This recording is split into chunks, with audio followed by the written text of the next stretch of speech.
মেয়ের আলাদা কোশ্চেন হয় না সেম কোশ্চেন? জানতে চাইছি ভাই। সেম কোশ্চেন হয় তাই না?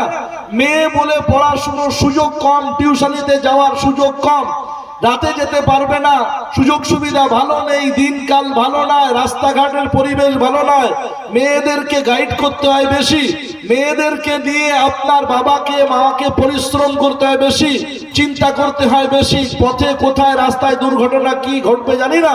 যাই হোক, তো মেয়ের পড়ার ব্যাপারে সতর্কতা অবলম্বন করতে হয় বেশি, যার কারণে ছেলেদের তুলনায় মেয়েদের পড়ানোটা বেশি টাফ। সুতরাং এই কথাকে মাথায় রেখে সেন্টার কর্তৃপক্ষ কিংবা বোর্ড কর্তৃপক্ষ, পরিষদ কর্তৃপক্ষ মেয়েদের জন্য আলাদা সহজ সরল নরমাল কোশ্চেন করেন, আর ছাত্রদের জন্য কঠিন প্রশ্ন করেন, নাকি সেম কোশ্চেন হয় ভাই? সেম কোশ্চেন হয়। মায়েরা শুনুন, কবরে পুরুষকে যে প্রশ্ন করা হবে মার রব্বুকা, বলো তোমার রবকে, আর একজন নারী যদি কবরে যান তাকে কি জিজ্ঞাসা করা হবে? কোশ্চেন অন্য হবে না সেম কোশ্চেন হবে? Same question. এজন্য আপনি বাড়ির কাজ কামেতে আর আপনার বাড়ির অন্যান্য তদারকিতে যদি আপনি জোহর কাজা করে দেন, আর আপনি আসরকে ফাঁকা করে দেন, মাগরিব যদি হেলায় আদায় না করেন, এশা যদি না পড়েন, তাহলে পুরুষকে যেমন ধরপাকড় হবে, নারীকেও তেমন ধরপাকড় হতে হবে। হবে না? হবে না? এজন্য শরিয়াত আমি জানি না, বুঝি না, শিখি না, আমার দ্বারা হয় নাই। তলাবুল ইলমি ফারিজাতুন আলা কুল্লি মুসলিম। তলাবুল ইলম, ইলিম অর্জন করা, ইলিম অন্বেষণ করা, জ্ঞান অর্জন করা ফারিজাতুন আলা কুল্লি মুসলিম, প্রত্যেক মুসলমান নরনারীর জন্য ফরজ। একজন নারী সংসার করবে, সে কতটা পরিমাণ ইলিম তার অর্জন করা জরুরি। ভাসুর শ্বশুরের কতটা খিদমত করতে পারবেন? শ্বশুর যদি বলে বৌমা পাটা কেমন ফেটে গেছে, হাতটা কেমন খসখস করছে, একটু ভালো করে হাতে ভেসলিনটা লাগিয়ে দাও তো, পিঠে আমি হাত পাচ্ছি না বৌমা, পিঠে একটু ভালো করে তেল লাগিয়ে দাও তো, ও বৌমা আমার মাথায় কেমন খুশকি হয়েছে, একটু শ্যাম্পু করে দাও তো। একটা নারীকে জানা দরকার যে আমার শ্বশুরের মাথায় শ্যাম্পু করে দেওয়া যাবে কি যাবে না, শ্বশুরের পায়ে পিঠে তেল মালিশ করে দেওয়া যাবে কি যাবে না। এতটুকু ইলিম অর্জন করা একটা নারীর জন্য ফরজ। যদি সে না জেনে ভালো মনে করে শ্বশুরকে পিঠে ভেসলিন লাগিয়ে দেয়, শ্বশুরের পিঠে তেল মালিশ করে দেয়, তাহলে সে মনে করবে যে আমি সওয়াবের কাজ করছি। শ্বশুর মানে তো শ্বশুর আব্বা মানে আব্বার মতো, আর আব্বাকে তো সেবা করতে হয়, খেদমত করতে হয়, কিন্তু প্রকারান্তে সওয়াব মনে করে সে গুনাহ কামাচ্ছে। কথা বোঝানো গেল না? গেল না ভাই? বুঝতে পারলেন না? পারলেন না? সওয়াব মনে করে গুনাহ কামাচ্ছে। একজন অর্ধ বয়সী মহিলা, তিনি আপনার মনে মনে ভাবছেন যে আমার ছেলে মেয়ের শ্বশুর, তিনি আমাদের বাড়িতে এসছে মেহমান হয়ে, আর মেহমানকে সম্মান করা তো জরুরি। নবীজি বলেছেন মান কানা ইউমিনু বিল্লাহি ওয়াল ইয়াউমিল আখির, যে ব্যক্তি আল্লাহ এবং আল্লাহর রাসূলকে ভালোবাসে, আখিরাতকে বিশ্বাস করে, সে যেন মেহমানের সম্মান করে। তো আমার বিআই মশাই, বিআই বলেন তো নাকি আপনারা? বিআই, তাই তো? তো ইনি বিয়ান হচ্ছেন আর উনি বিআই মশাই।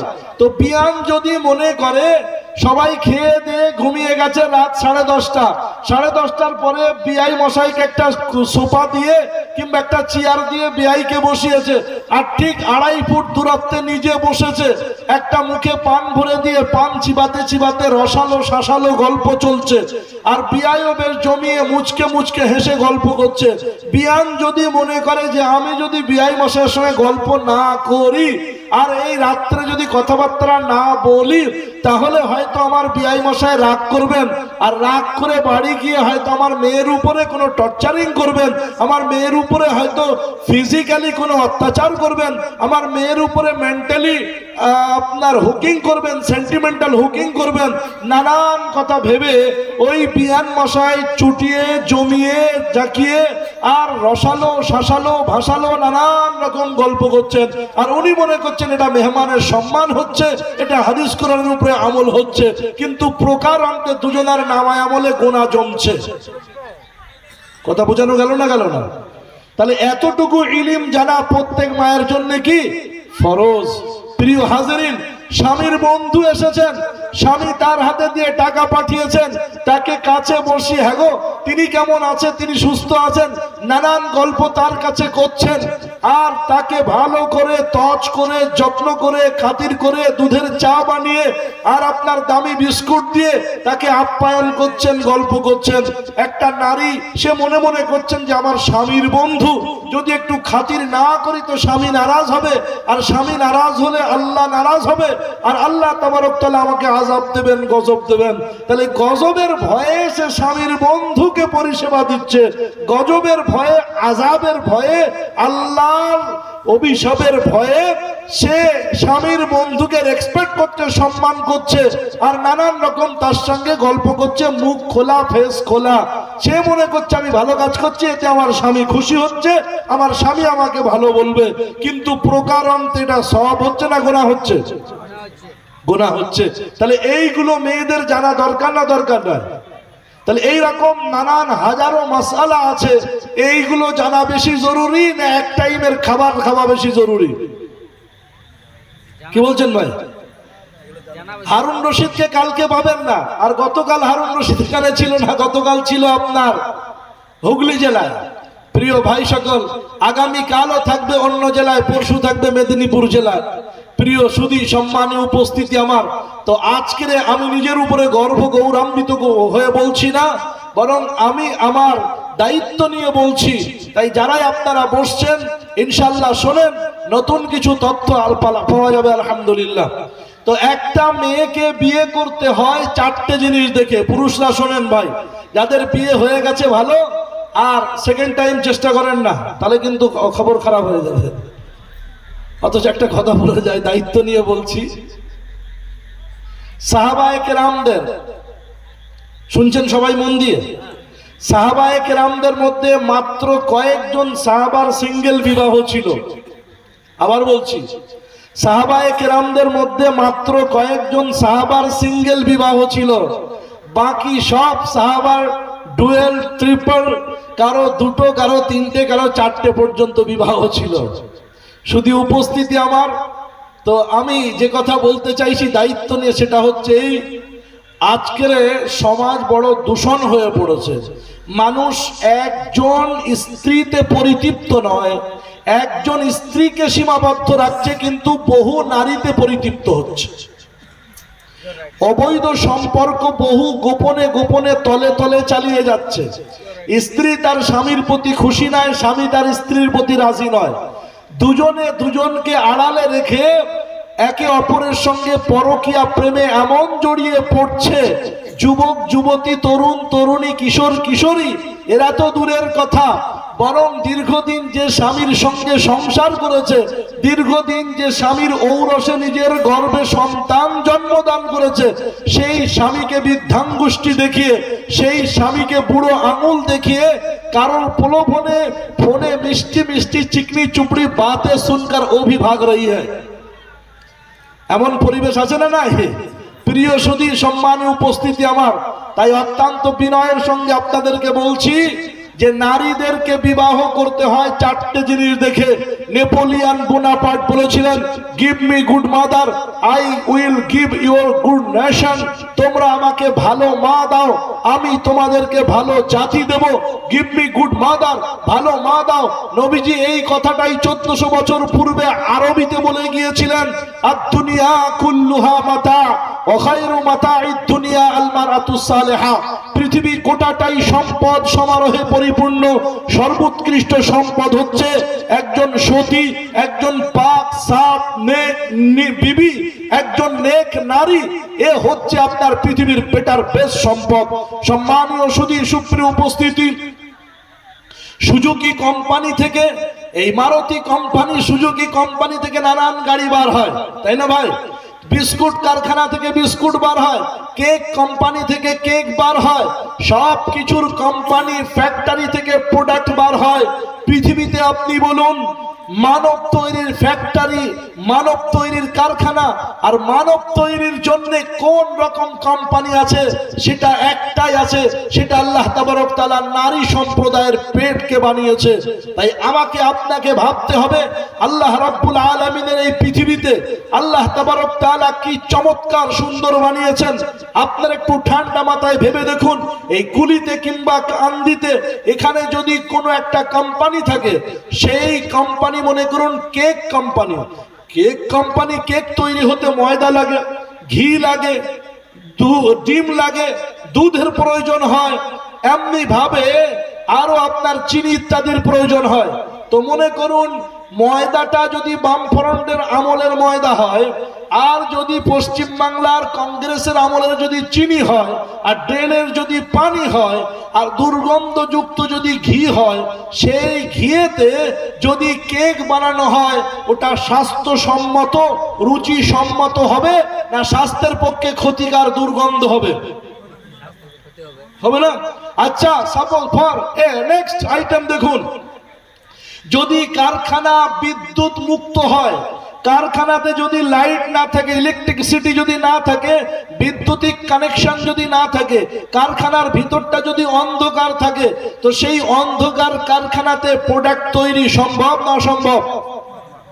জি ভাই, অসম্ভব। আসুন এবারে আল্লাহ তাবারক তাআলা কোরআনে কারীমে পারা নম্বর 30 সূরার নাম সূরা তারিক, এই সূরাতে আল্লাহ রাব্বুল আলামিন বলছেন খুলিকাল ইনসানু মিন মাইন দাফিক ইয়াখরুজু মিন বাইনিস সুলবি ওয়াত তারাইব, মানব মণ্ডলীকে আমি আল্লাহ বানিয়েছি ইয়াখরুজু মিন বাইনিস সুলবি, পুরুষের পৃষ্ঠদেশ, স্পাইনাল কর্ড, ব্যাকবোন, মেরুদণ্ডের হাড়ের ভিতর থেকে দ্রুত গতিতে আবেগঘন মুহূর্তে বেরিয়ে আসা এক ফোঁটা নাপাক অপবিত্র সাইটোপ্লাজম, এক ফোঁটা গ্যামেট, এক ফোঁটা হরমোন, এক ফোঁটা বীর্য থেকে আমি আল্লাহ তাবারক তাআলা বানিয়েছি। আর নারীর বক্ষ দেশের মাঝখান থেকে বেরিয়ে আসা ওই পানি দুটোকে একসঙ্গে মিলিয়ে আমসাজিন নাবতালিহি ফাজআলনাহু সামিআন বাসীরা, আল্লাহ তাবারক তাআলা সাইটোপ্লাজমকে নারীর পেটে, মায়েদের পেটের মধ্যে যেখানে তিনটে অন্ধকার, একটা পেটের চামড়ার অন্ধকার, আর একটা বাচ্চাদানির ব্লাডারের অন্ধকার, আর একটা হচ্ছে বাচ্চা যে থলের মধ্যে থাকে সেইটার অন্ধকার, তিনটে অন্ধকার, আর একটা অপবিত্র এক ফোঁটা পানি, সাইটোপ্লাজম, বীর্য, গ্যামেট, হরমোন, এটার মাধ্যম দিয়ে যেটা দুর্গন্ধযুক্ত পানি, আবার নাপাক পানি। কারখানা, ফ্যাক্টরি অন্ধকার, আর দুর্গন্ধযুক্ত নাপাক পানি, এমন নাপাক স্বামী স্ত্রী দুজনকেই গোসল করতে হয়। প্রিয় হাজরিন, সম্মানীয় সুধী, তার সাথে সাথে আমার মায়েদের, এই নারী জাতির প্রত্যেক মাসে যে ঋতুস্রাব হয়, প্রত্যেক মাসে যে নাপাক রক্ত আসে, ওই রক্তটাকে আল্লাহ তাবারক তাআলা পাইপলাইনকে ক্লোজ করে দেন, বন্ধ করে দেন, বন্ধ করে দিয়ে বাচ্চার নারীর সঙ্গে ওটাকে একটা কানেক্টিং করে দেন, ওটাকে যুক্ত করে দেন, ওটাকে সম্পৃক্ত করে দেন, ওটাকে জুড়ে দেন, দিয়ে মায়ের এই অপবিত্র ঋতুস্রাব, অপবিত্র রক্ত সেখানে গিয়ে হয় যুক্ত হওয়ার পরে এই নাপাক পানি দিয়ে তৈরি সাইটোপ্লাজমের মাধ্যম দিয়ে সেখানে ধীরে ধীরে 40 দিন পরে পরে অবস্থার পরিবর্তন ঘটিয়ে আল্লাহ বলছেন খালাকাল ইনসানা মিন সুলালাতিন মিন তিন সুম্মা খালাকনান নুতফাতা আলাকা, এটা রক্তপিণ্ডতে তৈরি হয়। সুম্মা খালাকনাল আলাকাতা ফাখালাকনাল মুযগা, তারপর সেটাকে মাংসপিণ্ডে রূপান্তরিত হয়। তারপরে আল্লাহ তাবারক তাআলা বলছেন মুযগাতান ফাখালাকনাল ইযামা, তারপরে তার উপরে হাড্ডি চড়িয়ে দেন। খালাকাল ইনসানা মিন সুলালাতিন মিন তিন সুম্মা খালাকনাহু নুতফাতান ফি কারারিম মাকিন, সংরক্ষিত এলাকায় আল্লাহ রেখে দেন। তারপরে একটার পর একটা চেঞ্জ হতে হতে হতে হতে আল্লাহ তাবারক তাআলা বলেন ফাকাসাউনাল ইযামা লাহমা সুম্মা আনশানাহু খালকান আখার, তারপর ওখান থেকে সংকীর্ণ জায়গার মধ্যে থেকে আল্লাহ তাবারক তাআলা অত্যন্ত সুনিপুণ সুদক্ষতায় আল্লাহ তাবারক তাআলা ওখান থেকে master doctor, engineer, lawyer, barrister, মুফতি, মুহাদ্দিস, শেখুল হাদিস, ওখান থেকে আল্লাহ তাবারক তাআলা মিনিস্টার, ওখান থেকে আপনার এমপি, আপনার মিনিস্টার অফ পার্লামেন্ট, ওখান থেকে আল্লাহ তাবারক তাআলা এত জ্ঞানী বিজ্ঞানী, ওখান থেকে আল্লাহ তাবারক তাআলা বার করছেন। এই কথা বলার পরে আল্লাহ তাবারক তাআলা নিজের ক্রেডিট নিয়ে বলছেন, ফাতাবারাকাল্লাহু আহসানুল খালিকিন, আমি আল্লাহ কত বড় স্রষ্টা একবার তোমরা চিন্তা করে দেখো। প্রিয় হাজিরিন, একটা হাদিসের বরাত দিয়ে আমি আপনাদেরকে শোনাতে চাইছি, অত্যন্ত ফ্যান্টাস্টিক স্টোরি এবং নিউজ আপনারা শুনলে অবাক হবেন।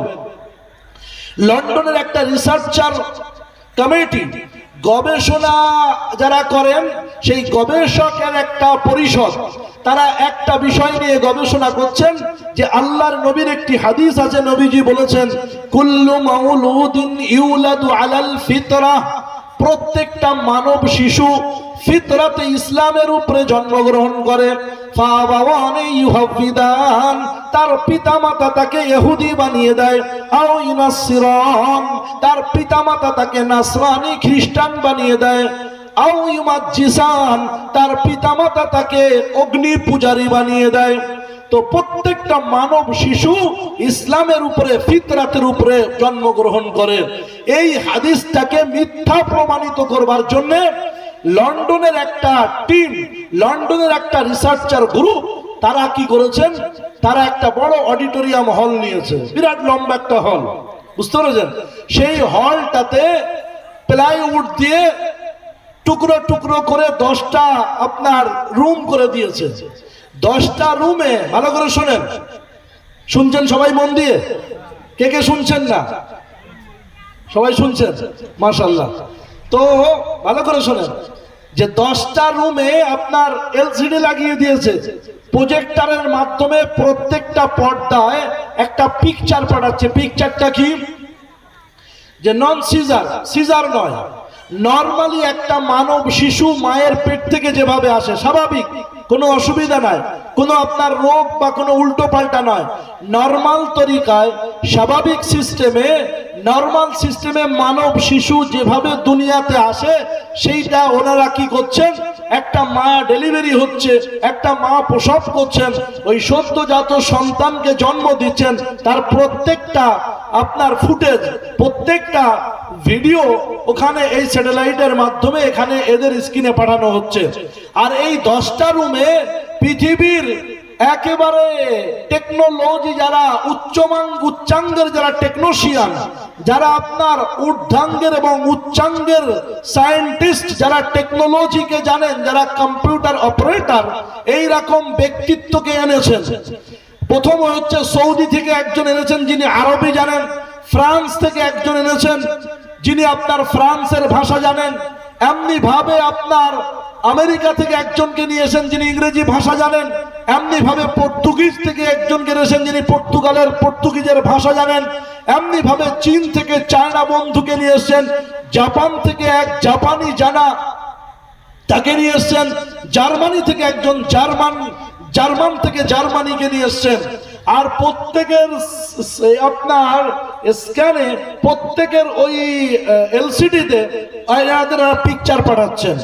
তো ওই পিকচারকে নাম্বার ওয়াইজ, যে প্রথমে মানব শিশু কেমন আসে, নরমালি মায়ের পেটে মানব শিশুর প্রথমে মাথা এভাবে আসে। কি আসে ভাই? দেখবেন মায়ের পেটে ওই যেগুলো ছবিগুলো, বাচ্চার ছবি দেওয়া আছে, এইভাবে গোটো ছোট হয়ে এভাবে একটু সাঁটিয়ে প্রথমে আপনার মাথাটা আসে। প্রথমে কি আসে ভাই? মাথা আসে। তো মাথা এলো, মাথার সঙ্গে হাত এমন ছিল, হাতটার পিকচার নম্বর 1। তারপরে দ্বিতীয় মাথা বেড়ে যাওয়ার পরে এই দুদিকের স্কন্ধ কাঁধ, এই কাঁধ থেকে নিয়ে আপনার পাছার পশ্চাৎ দেশ থেকে নিয়ে আপনার হাঁটুর আগে পর্যন্ত এই থাই, অর্থাৎ আপনার পূর্ব মুহূর্ত পর্যন্ত, পিকচার নম্বর 2। এখান থেকে আপনার তারপরে এই হাঁটুর ব্যান্ডটা, মায়ের পেট থেকে বাচ্চা আসছে, এই হাঁটুর ব্যান্ডটা হাঁটুর নিচে পর্যন্ত, পিকচার নম্বর 3। আর সর্বশেষে পিকচার নম্বর 4, এই পায়ের পিণ্ডলি থেকে একেবারে শেষ পর্যন্ত। এটা হচ্ছে 4টে ধাপে মানব শিশু নরমালি পৃথিবীর জমিনে আসে।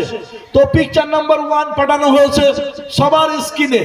তো সবাই স্ক্রিনে ওইটা দেখার পরে জার্মানের বন্ধু জার্মানি ভাই, জাপানের বন্ধু জাপানি ভাই, চায়নার বন্ধু আপনার চীনের বন্ধু চায়না, উনি আপনার বললেন যে আমি এর দ্বারাই কোনো অর্থ খুঁজে পাচ্ছি না। আমেরিকা থেকে আসা বন্ধু উনি বললেন কোনো অক্ষর হরফ তৈরি হচ্ছে না। প্রিয় ভাই আমার, বাংলা বাংলা প্রথম অক্ষর কি ভাই? অ। প্রথম অক্ষর কি? অ। তাহলে অ লিখতে গেলে আপনি তাকিয়ে দেখুন, অ লিখতে গেলে ডাইরেক্ট অ লেখা হয় না, হয় কি? প্রথমে একটা 3 লিখতে হয়। কত? 3। 3-এর উপরে মাত্রা দিয়ে হয় ত। 3-এর উপরে মাত্রা দিয়ে কি হয়? ত। তকে আপনার ওই মাত্রার সঙ্গে 3-এর সম্পর্কটা অ্যাটাচ করতে গেলে আর একটা ডাঁড়ি দিয়ে যুক্ত করতে হয় খুঁটি লাগিয়ে, তবে হয় অ। তো 3টে সহযোগিতা নিয়ে তৈরি হয়েছে অ। ইংরেজি ভাষার প্রথম অক্ষর এ।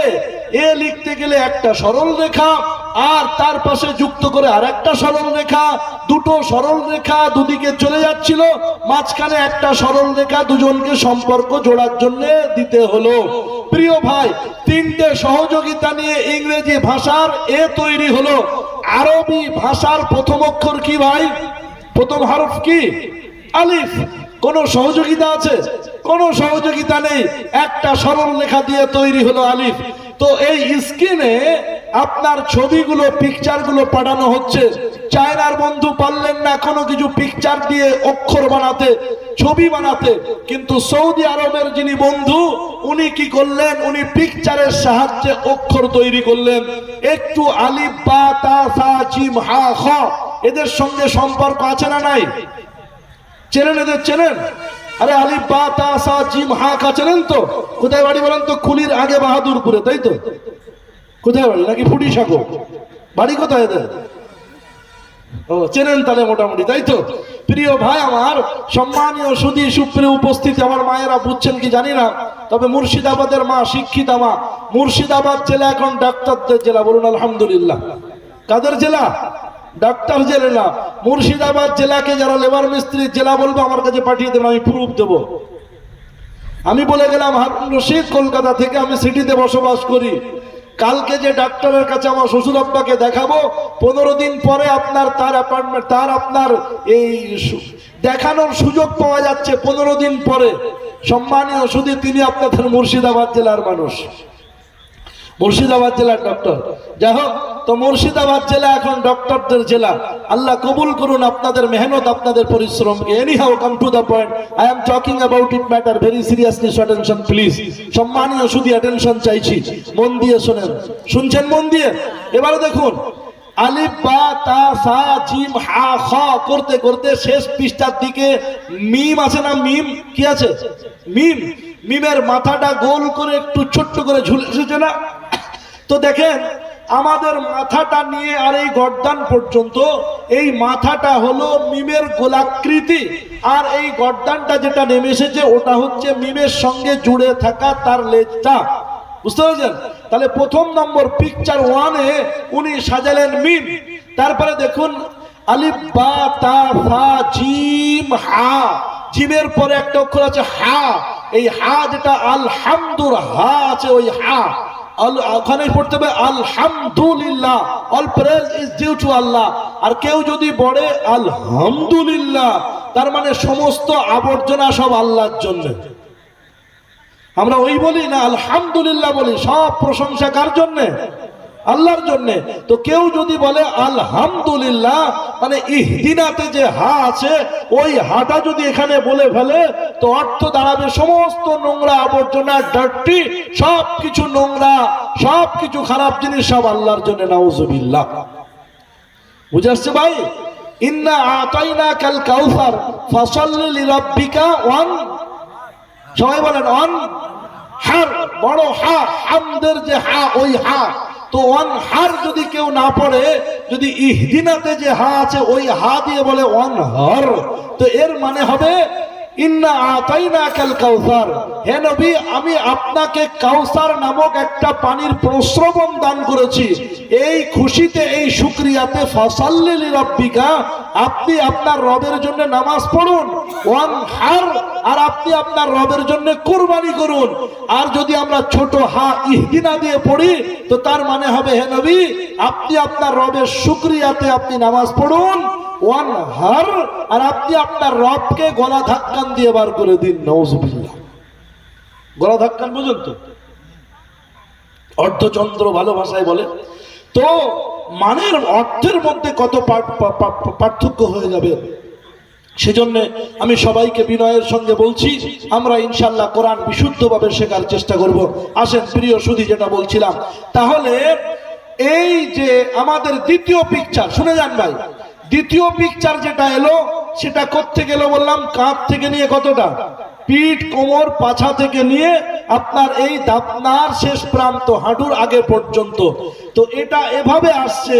আমরা হায়ের দিকে যদি লক্ষ্য করি, হা জিম হা, জিম হা, ওই হা জিমের পরে যে হাটা আছে ওই হাটা এভাবে করে এমন আসে, তাই না, এমন ভাবে এমন।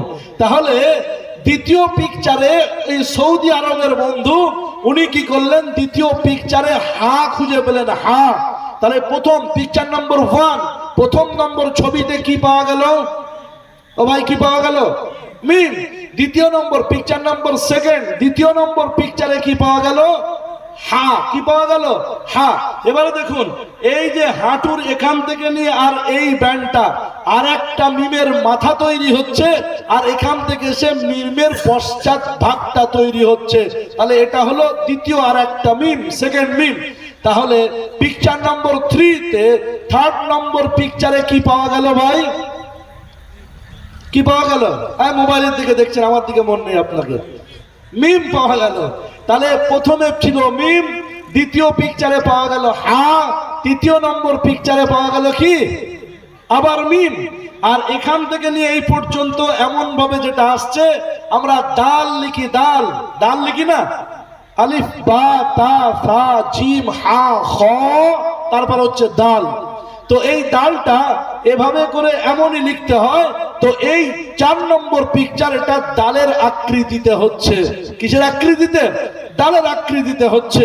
তো এটাকে গবেষণা করার পরে সৌদির বন্ধু, আরবীয় বন্ধু যখন আমাদেরকে পিকচারাইজ করে এইরকম সুন্দর টেকনোলজির মাধ্যমে, জ্যামিতির মাধ্যমে আর জিওগ্রাফিক্যাল ক্যালকুলেশন করে যখন বুঝিয়ে দিলেন যে এটার মাধ্যমে প্রমাণিত হচ্ছে যে একটা মানব শিশু যখন পৃথিবীর জমিনে আসে তো সেজদারত অবস্থায় মুহাম্মাদের আকৃতিতে আসে। বলুন সুবহানাল্লাহ।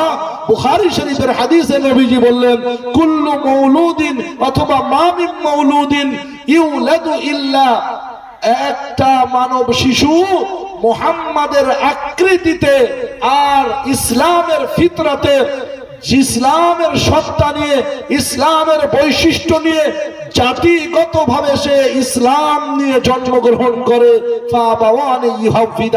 তার পিতা মাতা তাকে ইহুদি বানিয়ে দেয়, পরিবেশ তাকে খ্রিস্টান বানিয়ে দেয়, পরিবেশ তাকে আপনার অগ্নি পূজারী বানিয়ে দেয়। পরিবেশের চাহিদা আছে না নাই? বোতলটা দেন, পানির বোতলটা হবে না, না ওটা দেখা, একটা বিষয় দেখাবো প্লেন। এই বোতলটা দেখতে পাচ্ছেন, মনে করুন এই বোতলটা পানি ভর্তি বোতল, এটা যদি ঠান্ডা একেবারে খুব ডিপ ফ্রিজ থেকে বার করা হতো, ভালো করে দেখেন, ডিপ ফ্রিজ থেকে যদি বার করা হতো, বার করার পরে এই চেয়ারটার উপরে রাখা হতো, তাহলে চেয়ারটার আশেপাশে এই কাপড়টা 2-3 মিনিটের মধ্যে ভিজে যেত না, যেত না? বুঝাতে পারিনি ভাই? বাড়িতে ফ্রিজ আছে তো না নাই? তো ফ্রিজ থেকে ঠান্ডা পানির বোতল বার করে টেবিলে রাখলে টেবিলের আশেপাশটা ভিজে যায় না, যায় না? জল ভরে যায় কি যায় না? তো আমরা দেখি যে বোতলটা ছিদ্র হলো না, ফুটো হলো না, তো জল এলো কোত্থেকে? হ্যাঁ সবাই জানে, তো সেটাই বলছি। তো এই যে বোতলের ভিতরে যে আপনার কোল্ড ভাব, যে ঠান্ডা ভাবটা আছে, এই ঠান্ডার সংস্পর্শে বাইরের চলমান বাতাস এসে মিশ্রণ হচ্ছে, বাতাস এসে মিশছে। তো সেই বাতাস এসে ঠান্ডার সংস্পর্শে আসার কারণে এই ঠান্ডা বাতাসটা জলে রূপান্তরিত হচ্ছে, পানিতে পরিণত হয়ে যাচ্ছে। এটা বুঝতে পারলেন তো জনাব? প্রিয় সুধী, এমনি ভাবে আমরা লক্ষ্য করি যে কর্মকার বন্ধু কামার শালায় হাঁপড় চালান, ওই হাঁপড়ের ভিতরে থাকা হাওয়াটাকে উনি কয়লার সংস্পর্শে দেওয়ার সঙ্গে সঙ্গে ওর মধ্যে থাকা প্রজ্বলিত আগুন, সেটা ওই হাওয়াটা আগুনে রূপান্তরিত হয়। শুধু উপস্থিতি আমার, আমরা বাড়িতে প্রদীপ বাতি জ্বালি, ওই প্রদীপ বাতি কিংবা মোমবাতির আগুনটা কিছুটা উপরে উঠে গেলে ওটাও হাওয়ার সঙ্গে মিলে হাওয়া হয়ে যায়, বাতাস হয়ে যায়, ওখানে হাত দিলে আর আগুনে হাত পুড়ে যায় না। তো ঠিক প্রত্যেকটা ব্যক্তি আমরা যে যে সমাজে বসবাস করি, যে যে এলাকায় বসবাস করি, এই সমাজ আর পারিপার্শ্বিকতার একটা চাপ আছে। সেই পারিপার্শ্বিকতা আর সেই সামাজিক কারণে নিজ সত্তা আর নিজ বৈশিষ্ট্য হারিয়ে সে সমাজের বৈশিষ্ট্য গ্রহণ করে। যেমন ঠান্ডা পানির সংস্পর্শে বাতাস এসে পানিতে রূপান্তরিত হয়ে যায়, হাওয়া আগুনের সংস্পর্শে গিয়ে আগুনে রূপান্তরিত হয়, আবার আগুন হাওয়ার সংস্পর্শে সে ঠান্ডা হাওয়াতে রূপান্তরিত হয়। প্রিয় ভাই, তো মানব শিশু যে বাড়িতে জন্ম নেয়, ধীরে ধীরে বড় হয়ে সেই বাড়ি সেই পরিবেশের কালচার পেয়ে সে ঠিক সেই রকমই হয়ে যায়। কিন্তু নবীজির হাদিস, বুখারী শরীফের হাদিসে আল্লাহর প্রিয় পয়গম্বর বলেছেন যে কুল্লু মাউলুদিন, প্রত্যেকটা মানব শিশু তারা ইসলামের উপরে জন্মগ্রহণ করে। তাই প্রিয় সুধী, আমি আপনাদেরকে অত্যন্ত বিনয়ের সঙ্গে বলতে চাইছি যে আমাদের সন্তানেরা, যারা মানব শিশুরা যারা ইসলাম নিয়ে জন্মগ্রহণ করলো, আর আমরা পিতা মাতা তাকে ইসলামের শিক্ষা দীক্ষা জ্ঞান দীক্ষা থেকে আমরা যদি তাদেরকে দূরে রাখি, তাহলে আমাদের পিতা মাতাকে আল্লাহর দরবারে কৈফিয়ত দিতে হবে। আলহামদুলিল্লাহ, আলহামদুলিল্লাহ, একজন নারী তিনি যদি শিক্ষিতা হন, ও আমার সম্মানীয় সুধী উপস্থিতি, আমার শ্রদ্ধেয়া মমতাময়ী মায়ের, আমার আল্লাহ রাব্বুল আলামিনের রাসূল সাল্লাল্লাহু তাআলা আলাইহি ওয়াসাল্লাম যখন দ্বীনের বাণী প্রচার করছিলেন, আল্লাহর নবী মক্কার মানুষদের কাছে শত্রুতে রূপান্তরিত হয়েছিলেন। তো তার শত্রুতা এত প্রকট হয়েছিল যে মক্কার মানুষ নবীর প্রাণ নাশের জন্য তৈরি হয়েছিল। ওমর ইবনুল খাত্তাব নামক একজন ব্যক্তিকে আরবের মানুষ সেটিং করেছিল নবী মুহাম্মদুর রাসূলুল্লাহর শিরোচ্ছেদ করবার জন্য, নবীজির গর্দান নেওয়ার জন্য। সেই ব্যক্তিটি নবীজির গর্দান নেওয়ার জন্য আসছিলেন। প্রতিমধ্যে দেখা হলো তার বাল্য বন্ধুর সঙ্গে। জিজ্ঞাসা করলেন, ওমর যাচ্ছ কোথায়? তা বলছে মুহাম্মাদের কাম তামাম করতে, মুহাম্মাদকে আজকে দুনিয়ার বুক থেকে শেষ করতে, পৃথিবীর মানচিত্র থেকে মুহাম্মাদকে বিলুপ্ত করে দেব, মুহাম্মাদ নামের অস্তিত্ব রাখবো না। সেই বাল্য বন্ধু বললে, বন্ধু শোনো রে ভাই, তুমি তোমার ঘরের খবর আগে নাও, পরের শাসন পরে করবে। বলে কেন, কি ব্যাপার? ও যে তোমার বোন এবং তোমার বোনাই দুজনেতে ইসলাম ধর্ম কবুল করেছেন, মুহাম্মাদের হাতে হাত দিয়ে কোরআন নিয়ে শপথ করেছেন, কোরআন নিজের জীবনে বাস্তবায়ন করবেন বলে এই হলফ নিয়েছেন। সমস্ত রাগ অগ্নিশর্মা হয়ে হযরতে ওমর রাদিয়াল্লাহু তাআলা আনহু বোনের বাড়ির দিকে গেলেন। বোনের দরজায় গিয়ে দরজা খটখটালেন। সেই সময় কোরআনের তালিম দিচ্ছিলেন একজন মুআল্লিম শিক্ষক। তিনি লুকিয়ে পড়লেন, আত্মগোপন করলেন, কোরআনের পৃষ্ঠাটা পাতাটা লুকিয়ে দেওয়া হলো। প্রিয় সুধী সম্মানী উপস্থিতি, হযরত ওমর ইবনুল খাত্তাব গুরু গম্ভীর কণ্ঠে সিংহের মতো হুঙ্কার দিয়ে গগন স্পর্শী আওয়াজে সিংহের মতো চিৎকার করে বললেন, বোন কি করছিলে, বার হও তোমরা। দীর্ঘক্ষণ দরজা খটখটাতে দুলাভাই বোনাই বেরিয়ে এলেন। বেরিয়ে আসার সঙ্গে সঙ্গে হযরত ওমর কিছু না ভেবে চিনতে বোনাইকে মারতে শুরু করলেন। বোনাইকে আটকানোর জন্য ওনার বোন ফাতেমা বেরিয়ে এলেন। ওনার বোন ফাতেমাকেও তিনি আঘাত করলেন। বোনের মাথায় কপালে আঘাত করার কারণে কপালটা তার ফেটে গেল, রক্ত গলগল করে পার হতে লাগলো। রক্ত দেখে বিরিনী ওই নারী, বিধর্ষিনী ওই ফাতেমা চিৎকার দিয়ে বলে উঠলেন, ও আমার ভাই ওমর ইবনুল খাত্তাব, খাত্তাবের পুত্র ওমর, তুমি শোনো, তোমার ভিতরে যে খাত্তাবের রক্ত প্রবাহিত আছে, আমার মধ্যেও সেই খাত্তাবের রক্ত চির প্রবাহিত রয়েছে। তুমি যদি সেই খাত্তাবের রক্ত নিয়ে আমার কাছ থেকে কোরআন ছিনিয়ে নিতে চাও, আমার কাছ থেকে মুহাম্মাদের প্রতি ঈমান ছিনিয়ে নিতে চাও, তাহলে বিরিনী কণ্ঠে বাঘিনীর আওয়াজে তুমি শুনে নাও। তোমার খাত্তাবের দোহাই দিয়ে বলছি, খাত্তাবের রক্তের দোহাই দিয়ে বলছি, তুমি আমার কাছ থেকে আমার প্রাণ ছিনিয়ে নিতে পারো, আমার কাছ থেকে আমার জান কেড়ে নিতে পারো, কিন্তু ফাতেমার কাছ থেকে তুমি কোরআন কেড়ে নিতে পারবে না, ফাতেমার কাছ থেকে তুমি ঈমান ছিনিয়ে নিতে পারবে না। নবীজির হাতে হাত রেখেছি, নবীজির সঙ্গে মোনাজাতে মোনাজাত মিলিয়েছি, নবীজির সঙ্গে সাথ দেওয়ার অঙ্গীকার প্রমিস করেছি, ওয়াদা করেছি। এই ওয়াদা কিয়ামত পর্যন্ত থাকবে, এই অঙ্গীকার, এই প্রমিস কিয়ামত পর্যন্ত থাকবে। মারো মারো, মারতে মারতে মেরে ফেলো। ওয়াদফিনতু ফি হাযাল আরদ, এই জমিনেই সমাধিস্থ হয়ে যাব, মারা যাব, জমিনে কবর হবে, কিন্তু তোমাকে আমি মুহাম্মদুর রাসূলুল্লাহর প্রতি ঈমান যে নিয়ে এসেছি, এই ঈমান আর কোরআন তুমি আমার কাছ থেকে ছিনিয়ে নিতে পারবে না। হযরত ওমর ইবনুল খাত্তাব বললেন, আরে ফাতেমা, এত অনুপ্রেরণা কোত্থেকে পেলি, এত উৎসাহ উদ্দীপনা কোথায় পেলি, এত স্পিড অফ অ্যাডভেঞ্চার কোথায় তুই পেলি? বলছে, নবীজি মুহাম্মদুর রাসূলুল্লাহর হাতে হাত দিলে, আল্লাহর প্রতি অবিচল বিশ্বাস রাখলে, আল্লাহর প্রতি অনড় আস্থা রাখলে, আল্লাহর প্রতি হিরণ্ময় আস্থার বিশ্বাস রাখলে, তাদের এই স্পিড অফ অ্যাডভেঞ্চার এসে যায়, তাদের প্রতি অবিচল বিশ্বাস এসে যায়। সুতরাং তুমি আমাকে মেরে মেরে মেরে ফেলতে পারো, জান কেড়ে নিতে পারো, প্রাণ ছিনিয়ে নিতে পারো, কিন্তু আমার কাছ থেকে ঈমান আর কোরআনকে তুমি ছিনিয়ে নিতে পারবে না। শুধু উপস্থিতি আমার নারী জাতি এমন বলিষ্ঠ জাতি, নারী জাতির কণ্ঠ এমন বলিষ্ঠ কণ্ঠ যে হযরতে ওমর রাদিয়াল্লাহু তাআলা আনহু নরম হলেন, নরমাল হলেন, চাইলেন কোরআন পড়তে, চাইলেন সূরা তাহা। হযরতে ফাতেমা বললেন, এখন দেওয়া যাবে না, পাক হন, পবিত্র হন। পাক পবিত্র হলেন, সূরা আপনার তাহার আয়াতগুলো তেলাওয়াত করলেন। তাহা মা আনজালনা আলাইকাল কুরআন লিতাশকা ইল্লা তাযকিরাতাল লিমান ইয়াখশা তানজিলাম মিম্মান খালাকাল আরদা ওয়াস সামাওয়াতিল উলা। আসমান আর জমিন যে আল্লাহ বানিয়েছেন, সপ্ত আসমান বিগাইরি আমাদিন তারাওনাহা, বিনা খুঁটিতে যিনি এত বড় আসমান বানিয়েছেন, সেই আল্লাহ রাব্বুল আলামিন কোরআনকে নাজিল করেছেন। কোরআন নাজিল করে কাউকে কষ্ট দিতে চান না। মুসলমান কোরআন পেয়েছো বলে, কোরআন আর মুসলমান হয়েছো বলে তোমাদের উপরে অত্যাচারের স্টিম রুলার চলবে। এসআইয়ের মাধ্যমে নাম বৈধ ভোটারকে ক্যান্সেল করা হবে, এসআইয়ের নামে নানান হয় হেয়ারিং এর নামে হয়রানি করা হবে, নানান রকম বিবিধ সময়ে তোমাদের উপরে নিপীড়ন নির্যাতন নিষ্পেষণ করা হবে। না, এটা চিরকালীন নয়, এটা একেবারে সারা জিন্দেগির জন্য নয়। কখনো ইমানদারের ইমানের পরীক্ষা দিতে হয়, কখনো ইমানদারের ইমানকে যাচাই করার জন্য আল্লাহ এমন করে নেয়। তবে মনে রাখা দরকার, আল্লাহ তাবারক তাআলার প্রতি যখন আস্থা অবিচল বিশ্বাস রেখেছি, ইনশাআল্লাহুল আজিজ মুসলমানকে কষ্ট দেওয়ার জন্য আল্লাহ কোরআন নাজিল করেনি।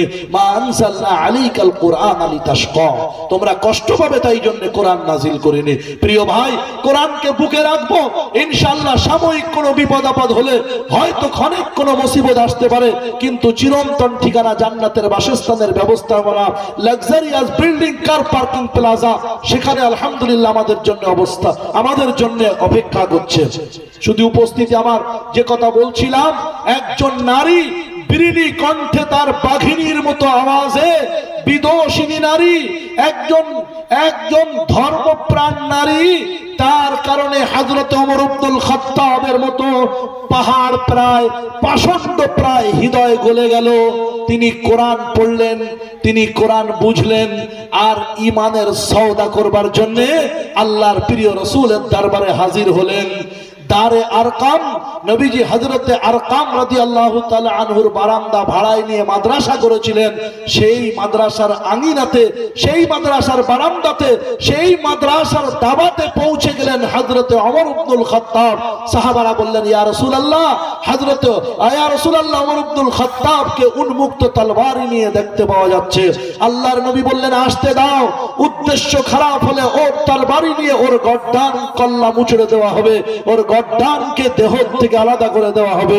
হযরত ওমর ঢুকলেন, আল্লাহর নবী চাদরটা টেনে ধরে বললেন, বাজা তরিক, ও ওমর ইচ্ছা কি? হযরত ওমর বললেন, সর্বস্ব সব কিছু বিলীন করে মুহাম্মাদের চরণ তলে সঁপে এসেছি। ওগো প্রিয় প্রেমাস্পদ, ওগো প্রিয় নবীজি মুহাম্মদ। সম্মানীয় সুধী, হযরত ওমর ইসলাম কবুল করলেন। হযরত ওমর ইসলাম কবুল করে আল্লাহর নবীর আশীর্বাদ পেলেন। নবীজি বললেন, লাউ কানা বাদি নবিয়্যুন লাকানা ওমর, আমার পরে যদি কেউ নবী হতো তো হযরতে ওমর হতো। নবীজি বললেন, ওমর রে, তুমি যে রাস্তা দিয়ে ঢোকো সেই রাস্তা দিয়ে ইবলিস পালিয়ে যায়, ইবলিস ওই গলিতে আর ঢোকে না। ওমর, তোমার কথা অনুযায়ী কোরআনের অসংখ্য আয়াত নাজিল হয়েছে। ওমর, আসমানে তোমার ফয়সালার সমপরিমাণ ফয়সালা হয়।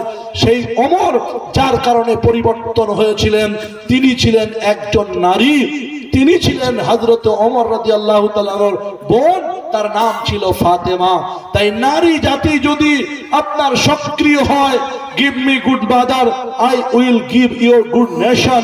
তোমরা আমাকে ভালো মা দাও, আমি তোমাদেরকে ভালো জাতি দেব, ভালো জাতি দেব। মা যদি ভালো হয়ে যায়, জাতি ভালো হয়ে যাবে। শুধু উপস্থিতি আমার, তো এই মাদ্রাসাতুল বানাত এ মানব তৈরির ফ্যাক্টরি যাতে ভালো হয়, মানব তৈরির কারখানা যাতে বিশুদ্ধ হয়, নিরঙ্কুশ হয়, নিরঞ্জন হয়, নিখুঁত হয়, নিপাট হয়, নিষ্কলুষ হয়, কালিমা মুক্ত হয়, নারীর পেট যাতে দূষণ মুক্ত হয়, সেই দূষণ মুক্ত নারীর পেট বানানোর একটা কারখানা। সুতরাং আমি আপনাদের কাছে বলতে চাইছি, নারী জাতি এমন একজন জাতি, এই নারী জাতিকে আপনি বাজার থেকে আলু, পেঁয়াজ, তেল, লবণ, লঙ্কা এনে দেবেন, আপনাকে দারুণ ফ্রাইড রাইস বানিয়ে দেবে।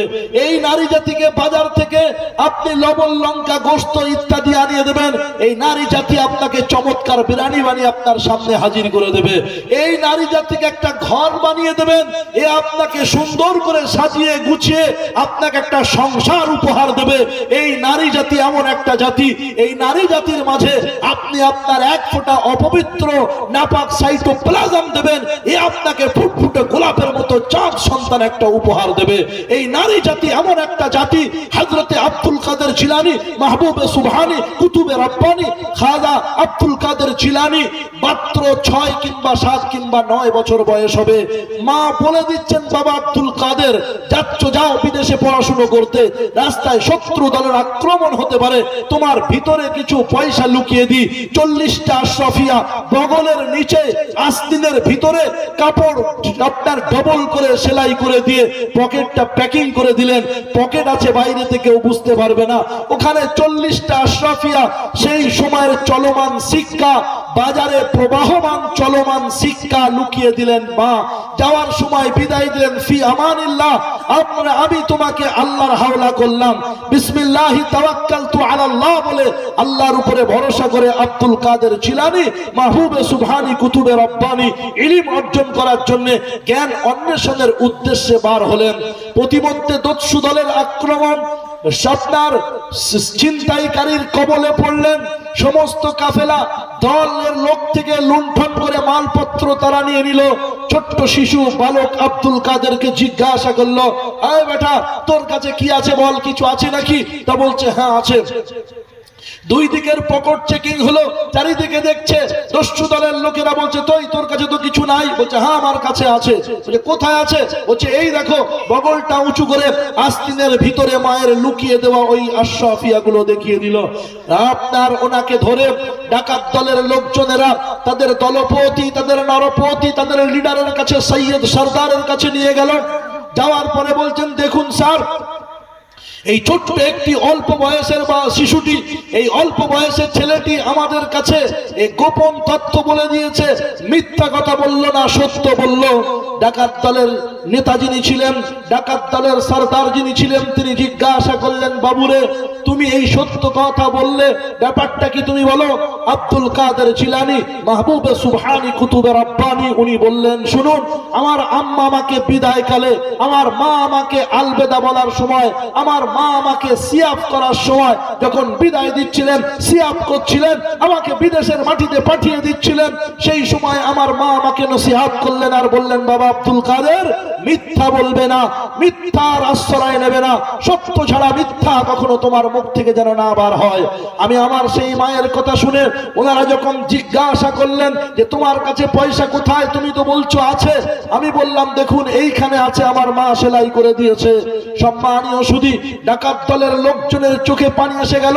সরদার নেতা সরদার তিনি ভাবতে লাগলেন যে মিথ্যা বলে, মিথ্যার অপকৌশল করে, সত্যকে আড়ালে লুকিয়ে রেখে, যে মিথ্যার মাধ্যমে আমরা ছিনতাই করে, আমরা টাকা পয়সা লুণ্ঠন করে আমাদের সন্তানদেরকে লালন পালন করি, আমাদের স্ত্রীদেরকে ভরণ পোষণ করি, আমরা আমাদের সন্তানদেরকে বড় করি, খাওয়া দাওয়াই, আর সেই রকম বয়সের একটা সন্তান তার মায়ের কথা শুনে মিথ্যা বলল না, সত্য কথাটা আমাদের কাছে বলে দিল।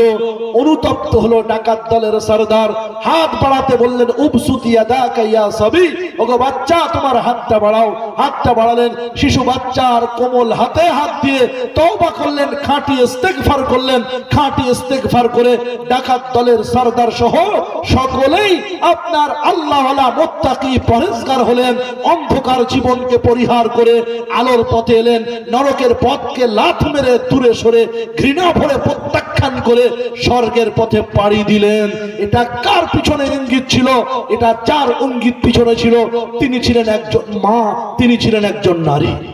তাই আজকের আমদি মাদ্রাসাতুল বানাত চাইছে যে আজকেও আমরা ইনশাআল্লাহ আব্দুল কাদের জিলানীর মা তৈরি করব, যে মায়ের স্পিরিট অফ অ্যাডভেঞ্চারে, যে মায়ের উদ্দীপনা, উৎসাহ, অনুপ্রেরণাতে একজন সন্তান আব্দুল কাদের জিলানী হতে পারে।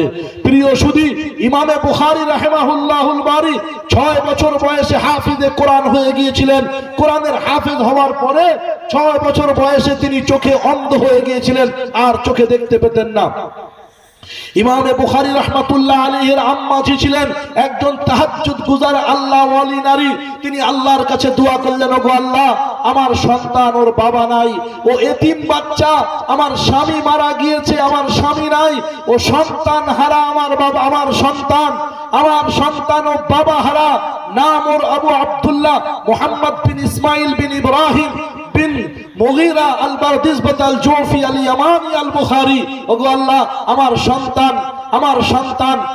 সন্তান ইসমাইল ও ও ও অসুস্থ, ওগো আল্লাহ, ও চোখে দেখতে পায় না, ওর দৃষ্টি শক্তি তুমি ফিরিয়ে দাও, ওর দেখার শক্তি তুমি দিয়ে দাও। ওগো আল্লাহ, বারংবার আল্লাহর কাছে দোয়া করছেন, কাঁদছেন। কাঁদতে মার চোখে একটা তন্দ্রা এসে গেল। মা যেন কাঁদতে কাঁদতে ঘুমের মধ্যে ডুবে গেলেন, ঘুম এসে গেল চোখে। সেই ঘুমের মধ্যে মা স্বপ্ন দেখছেন যে হযরতে ইব্রাহিম আলাইহিস সালাম, হযরতে ইব্রাহিম আলাইহিস সালাম স্বপ্ন যোগে বলছেন, ওগো ইসমাইলের আম্মা, তোমার সন্তান মুহাম্মদ বিন ইসমাইলের চোখকে আল্লাহ তাবারক তাআলা সুস্থ করে দিয়েছেন, তোমার সন্তান দৃষ্টি শক্তি ফিরে পেয়েছেন। প্রিয় সুধী, সম্মানীয় ইমামে বুখারী সমস্ত ইমামদের বড় ইমাম, তিনি আমিরুল মুমিনিন ফিল হাদিস, তিনি হাদিস শাস্ত্রে হাদিস মুহাদ্দিসদের তিনি হচ্ছেন ওস্তাজুল ওস্তাজিন, মুহাদ্দিসদের ওস্তাদ। তিনি হচ্ছেন হাদিস শাস্ত্রে মুহাদ্দিসিনদের সম্রাট, তিনি মুহাদ্দিসিনদের বাদশাহ। সম্মানীয় সুধী, এই যে ইমামে বুখারী মুহাদ্দিসদের বাদশাহ হলেন, যার দোয়াতে তিনি হলেন একজন মা। তো একজন মায়ের দোয়াতে পৃথিবীর বুকে আমরা ইমামে বুখারীর মতো একজন ব্যক্তিত্বকে পেয়েছি। কথা বুঝে আসছে ভাই আমার? শুধু উপস্থিতি আমি আমার বক্তব্যের পরিধি খুব বেশি না বাড়িয়ে আপনাদেরকে শুরুতে হাদিস পড়েছিলাম। আল্লাহর নবী বলছেন, তুনকাহুল মারআতুল লিআরবাঈন, মেয়েদেরকে বিয়ে করা হয় 4টে জিনিস দেখে। প্রথম নম্বর লিমালিহা, মানুষজন দেখে যে তার মাল সম্পদ আছে কিনা, ধনাঢ্য ধনকুবের কিনা, তার বাবার অর্থবিত্ত বৈভব কিছু আছে কিনা। দ্বিতীয় নম্বর ওয়ালি নাসাবিহা, তার বংশ মর্যাদা ভালো কিনা, সম্ভ্রান্ত পরিবার কিনা, এমএলএ এমপি কিংবা অঞ্চল পঞ্চায়েত প্রধানের আপনার কন্যা কিনা, কিংবা ভালো শিল্পপতির মেয়ে কিনা, তার বংশ মর্যাদাকে দেখে বিয়ে করা হয়। তৃতীয় নম্বর ওয়ালি নাসাবি আলি হাসা জামালিহা, তার সৌন্দর্য, তার রূপের মাধুরী, তার রূপ সৌন্দর্যের মাধুর্যতা দেখে কেমন দেখতে সুন্দরী, দর্শনধারী ইত্যাদি দেখে বিবাহ করা হয়। আর এক নম্বর, চতুর্থ নম্বর হচ্ছে ওয়ালি দীনিহা, তার দীনদারিকে দেখে বিবাহ করা হয়। নবীজি প্রিয় আমাদের আপনাদের রাসূল সাল্লাল্লাহু আলাইহি সাল্লাম জগতের মানুষকে লক্ষ্য করে বললেন, ফাজফুর বিজাতিদ দ্বীন, ওগো বৈবাহিক সূত্রে আবদ্ধকারী তোমরা শোনো, তোমরা দ্বীনদারিকে প্রাধান্য দাও। দ্বীনদারিকে প্রাধান্য দিলে ইনশাআল্লাহ গরিব হলে আল্লাহ অর্থ দিয়ে দেবে। আল্লাহ তাবারক তাআলা বংশ মর্যাদা না থাকলে তোমাদের মাঝে সন্তান দিয়ে বংশের গৌরব আল্লাহ তাবারক তাআলা করিয়ে দেবেন। সুতরাং যে জিনিসটাকে প্রাধান্য দেবে, যে বিষয়টাকে তোমরা অগ্রগণ্য রাখবে, সেটা হচ্ছে দ্বীনদারি। তো চতুর্থ নম্বর আইটেম যেটা নবীজি দ্বীনদারি বললেন, আলহামদুলিল্লাহ আমদি মাদ্রাসাতুল বানাতে এই বালিকাগুলোকে নিয়ে সেই চতুর্থ নম্বর যাতে একেবারে কংক্রিট আর মজবুত হয়, সেই দ্বীনদারিটাকে, সেই দ্বীনদারি অবলম্বন করতে পারে। যেমন একটা কন্যা সন্তান, তার তারবিয়াত, তার লালন পালন, তার পরিপাটির জন্য আমদি মাদ্রাসাতুল বানাত কর্তৃপক্ষ তারা একটা উদ্যোগ নিয়েছে। মাদ্রাসা চলছে, অর্ধশত ছাত্রী এখান থেকে শিক্ষা পাচ্ছে। শুধু উপস্থিতি আমার লাস্ট এন্ড ফাইনালি একটা কথা আমি আপনাদেরকে বলতে চাইছি। এই সৈয়দুনা হযরত ওমর ইবনুল খাত্তাব রাদিয়াল্লাহু তাআলা আনহু, তিনি যখন তিনি 644 খ্রিস্টাব্দ 34 থেকে নিয়ে 44 খ্রিস্টাব্দ পর্যন্ত শাসন ভার সামলেছিলেন, খেলাফতের কাজ আঞ্জাম দিয়েছিলেন, সেই সময় তিনি রাজপ্রাসাদে রাজ সিংহাসনে যাওয়ার পূর্বে তিনি তার এক ঘনিষ্ঠ নারী, ঘনিষ্ঠ এক কন্যার কাছ থেকে তার আপনার পরিবারের একজন সদস্যা তার থেকে একটা শব্দ শুনে যেতেন, আর তার কাছ থেকে এই বাক্যটা তিনি শুনে যেতেন। কি বাক্য সেটা আমি আপনাদেরকে বলবার পূর্বে একটা ছোট্ট ঘটনার বিবৃতি দিচ্ছি। আপনারা জানেন হযরত ওমর ইবনুল খাত্তাব রাদিয়াল্লাহু তাআলা আনহু খলিফা হওয়ার পরে বাড়িতে ঘরে বসে রাত্রে কাটাতেন না। তিনি রাতের বেলা টহল দিতেন, সাধারণ পোশাকে, সিভিল ড্রেসে তিনি বিভিন্ন গ্রাম এলাকা অঞ্চল ঘুরে বেড়াতেন। একদিন এক প্রত্যন্ত এলাকায় কুলি থেকে ভিতরে, আমদির অন্দরে, একেবারে অজ পাড়াগার অভ্যন্তরে, এমনি গ্রামের নামটা বোঝার জন্য বললাম প্রিয় ভাই সকল। তো সেখানে পৌঁছালেন, সেখানে পৌঁছে একেবারে একটা অজ পাড়াগায় পৌঁছালেন।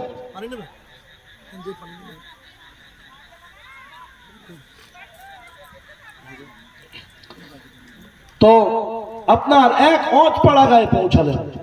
অজ পাড়াগায় পৌঁছে একটা বাড়ির পিছনে আড়ালে আবডালে লুকিয়ে রইলেন। ঠিক কাক ভোরে, আর্লি মর্নিং এর প্রাককালে, সকালে সুবে সাদিক হবে ঠিক এইরকম সময়ে, রাতের অমানিসার অন্ধকারে এখনো আচ্ছাদিত ধুলির ধরনী, দিবসের আলো এখনো ফোটেনি, ঠিক এইরকম একটা সমসাময়িক সময়ে সন্ধিক্ষণে হযরতে ওমর রাদিয়াল্লাহু তাআলা আনহু এক জীর্ণ শীর্ণ কুঠিরের প্রান্তে উনি বাইরে অবস্থান করছেন। আর সেই মুহূর্তে শুনতে পাচ্ছেন একজন তরুণী আর একজন প্রৌঢ়া, একজন বৃদ্ধা মহিলা আর একজন তরুণী কুমারী নারীর কথোপকথন, কনভারসেশন, দুজনের কথাবার্তা শুনছেন, মোকালামা। ওই প্রৌঢ়া, ওই বৃদ্ধা, উনি তার বলিষ্ঠ কণ্ঠে বলছেন তার কুমারী মেয়েকে যে, মারে জলদি উঠে পড়, তাড়াতাড়ি উঠে পড়, দুধে একটু পানি মিশিয়ে নে, নতুবা যতগুলো অর্ডার আছে, যতগুলো মানুষকে দুধ দেব বলে ওয়াদা করেছি, সবাইয়ের কাছে দুধ পৌঁছাতে পারবো না, দুধে একটু পানি মিশিয়ে দাও, পানি মিশিয়ে দিলে তাহলে সবাইকে দুধ দিতে পারবো।